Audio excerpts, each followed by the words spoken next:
Pronto, vamos. E para dar continuidade aqui à lição bíblica e concluir, né? Aqui eu vou falar um pouco sobre o tópico 2 e já vou para o tópico 3 e conclusão.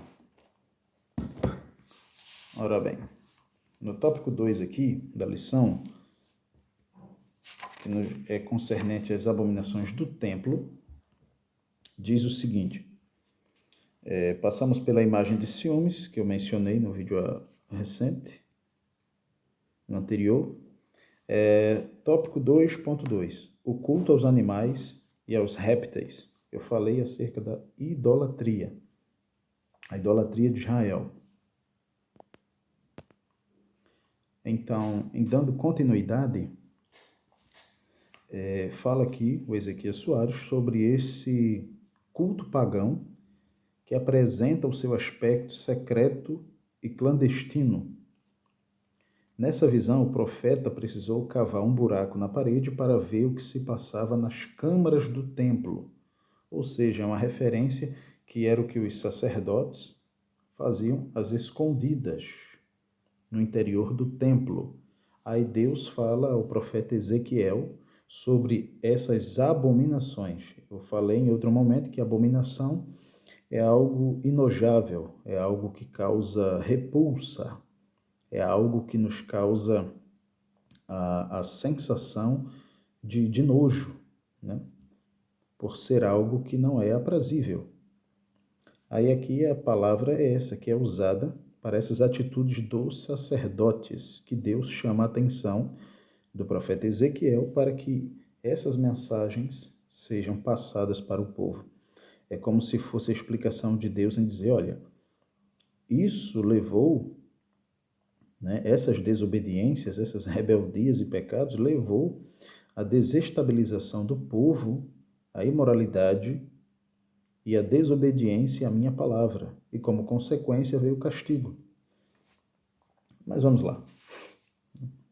Ezequiel viu pintado na parede do interior da casa de Deus todo tipo de animais abomináveis. Eu digo também animais abomináveis, queridos, é no sentido da visão judaica, né? Pois no livro de Levítico, acho que o capítulo 11, capítulo 15, nesse contexto aí vocês vão ver os animais, né? Atitudes ilícitas com animais, animais que não poderiam comer, está dentro da cultura judaica, né, que Deus deu a Moisés e assim sucessivamente para todo o povo. Então, para os judeus, né, para o povo israelita, eram abomináveis.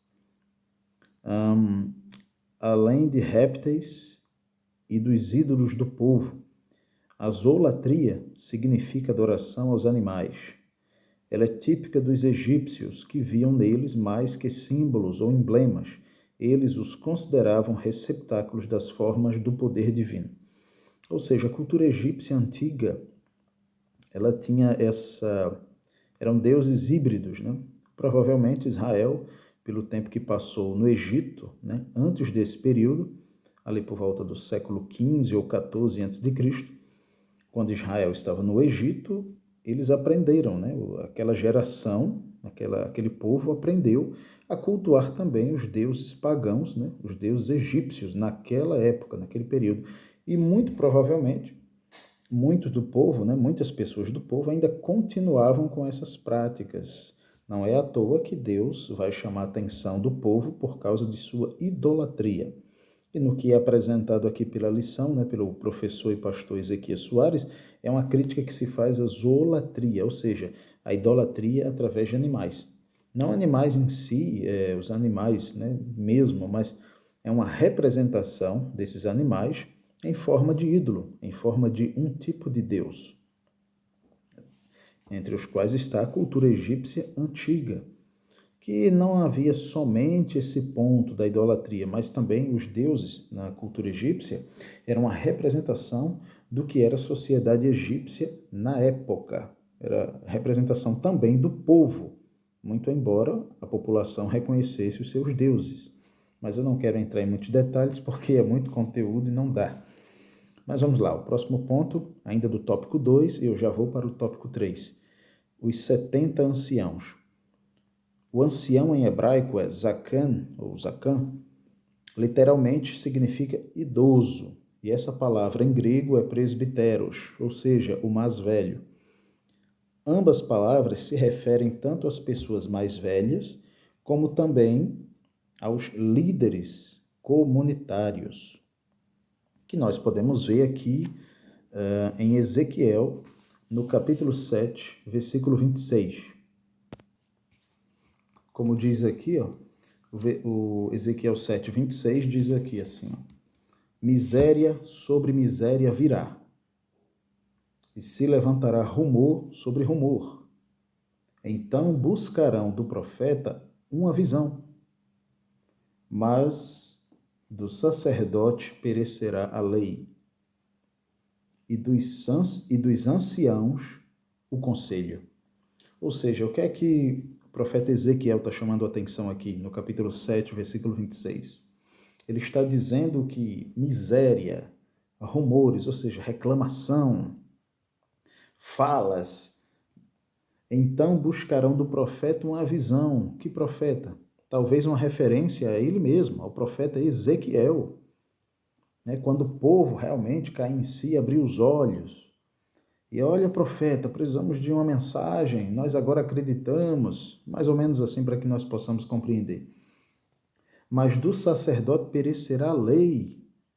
Veja que o Ezequiel está falando aqui de uma situação caótica para o povo da lei e os anciãos. O conselho perecerá, a lei perecerá. Por quê?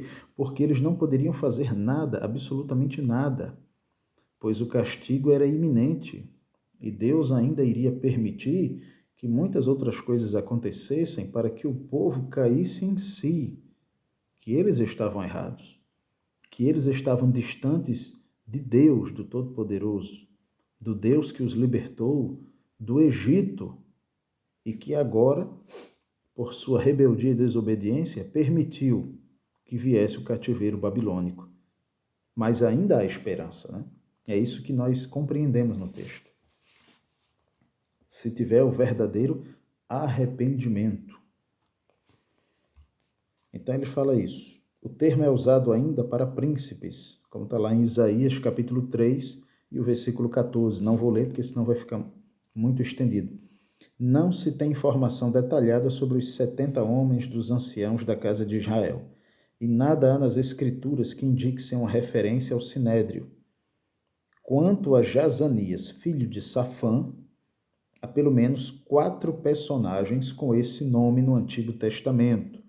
Ezequiel capítulo 11, versículo 1, depois você pode ler em casa para o seu estudo bíblico ficar melhor. Jeremias capítulo 35 e versículo 3. E Jeremias também, capítulo 40 e o versículo 8. É o mesmo escrivão do rei Josias. Está lá em 2º livro dos Reis, capítulo 22, dos versículos 8 a 11. E eu entro agora no tópico 3, acerca das abominações, tópico 3, e conclusão, para encerrar esta lição. Né? O ritual de Tammuz. Tammuz era uma divindade babilônica de origem suméria, deus da vegetação e dos rebanhos. A crença pagã era que ele ficava 6 meses morto no submundo, ou seja, o submundo, também essa expressão dessa palavra vem dos antigos egípcios, que acreditavam no submundo, que era governado pelo deus Anubis. Uns chamam Deus da morte, ou uma comparação ao mal, né, ao diabo, né, na visão cristã, mas enfim. Submundo é uma referência a este mundo dos mortos, né, o baixo mundo governado por Anubis, isso na cultura egípcia antiga.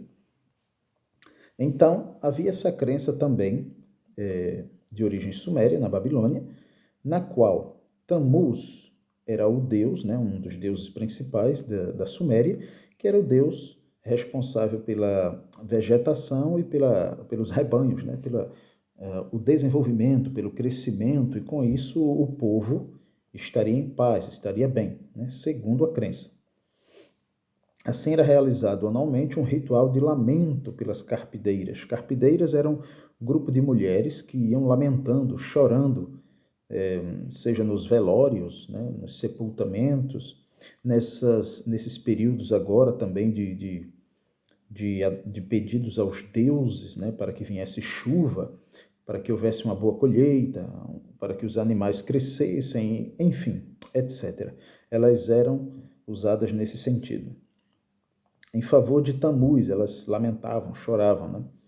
Isso no segundo dia do quarto mês, para que ele ressuscitasse e fizesse chover. Eles acreditavam nisso, que durante 6 meses, Tamuz, o Deus, né?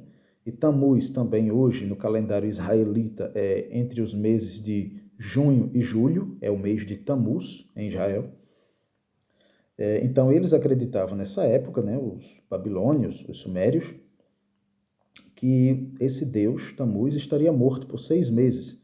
Mas ao fazerem seus lamentos, suas orações, ele voltaria a viver e traria consigo toda a bonança para as terras.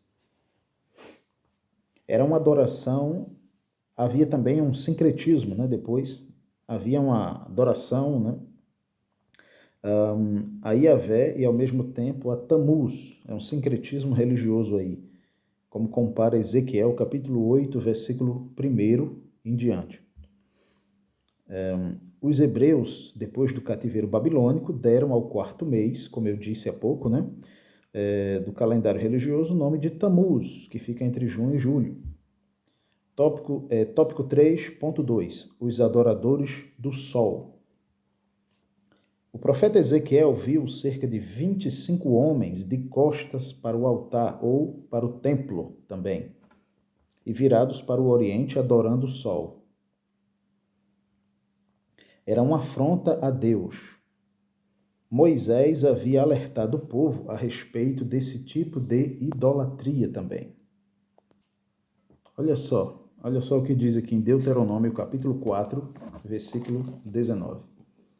Diz assim: E não levantes os teus olhos aos céus, e vejas o sol e a lua e as estrelas, todo o exército dos céus, e sejas impelido a que te inclines perante eles, e sirvas aqueles que o Senhor teu Deus repartiu a todos os povos debaixo de todos os céus. O que é que Moisés está querendo dizer aqui em Deuteronômio capítulo 4, versículo 19? Ele está dizendo que o povo de Israel não devia se inclinar, ou seja, se ajoelhar, venerar, adorar a criatura ao invés do Criador. Ele está dizendo, não adorem o sol, nem a lua, não adorem as estrelas, adorem a Yahvé, ao Deus Todo-Poderoso, ao Deus que criou tudo isto. É isso que Moisés está falando. E voltando para cá, Ezequiel, né, também faz essa crítica no capítulo 8, e comparação ao profeta Jeremias, também no capítulo 43. Os anciãos na casa do profeta. Retornando à abertura da profecia, no capítulo 8, parece que esses anciãos exerciam um tipo de autoridade espiritual sobre os exilados, visto que não havia no momento uma liderança espiritual centralizada. Então, estes anciãos era como se estivessem ali liderando, entre aspas, mas ao mesmo tempo o povo estava perdido, estavam longe, né? Estavam distanciados. E Deus levanta o profeta Ezequiel para justamente chamar a atenção desse povo, mostrar os pecados, mostrar os erros, o castigo e apresentar a solução.